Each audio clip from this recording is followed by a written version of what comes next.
តាំងពីមកធ្វើការនៅកន្លែងហ្នឹងរយៈពេល4-5ឆ្នាំហ្នឹងគឺខ្ញុំមិនដែលធ្វើខាងក្រេតុកហ្នឹងឯងតែថ្ងៃហ្នឹងតើកាយគេផ្ញើសារមកថាឲ្យជួយធ្វើក្រេតុកហើយខ្ញុំក៏ស្ដាប់បានដែរធម្មតាទេយើងអត់សូវចេះក្រេណោះស្មានតែតើកាយថា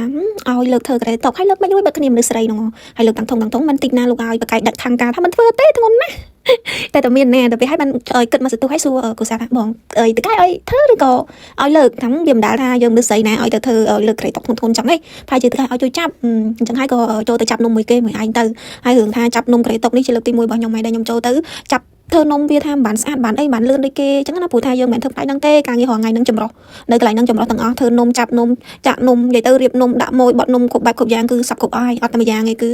លើកធ្ងន់ណាលើកធ្ងន់ខ្លាំងគឺអត់ធ្វើទេអញ្ចឹងមិនថាពេលយើងមកធ្វើការសុកគេបើយើងចង់បានប្រាក់ខែខ្ពស់យើងចង់នៅកន្លែងដឹងមកកន្លែងយើងអត់ទៅណាទៅណីវាអត់ខាតពេលវេលាយើងនៅថាយើងដូរការងារចំណាយប្រាក់ខែចំណាយពេលវេលាច្រើនគឺមានតែការអត់ទ្រាំអត់ធ្មត់តែមួយយ៉ាងឯងហើយមួយទៀតកន្លែងណាក៏ដូចកន្លែងណាដែរវាអត់ដែរថាស្រួលរហូតហើយក៏អត់ដែរថាលំបាកពិបាករហូតដែរជាពិសេសអ្នកដែលថាមិត្តរួមការងាររបស់យើងនឹងតើគេជាមនុស្សប្រភេទណាបើថាខ្ញុំវិញណា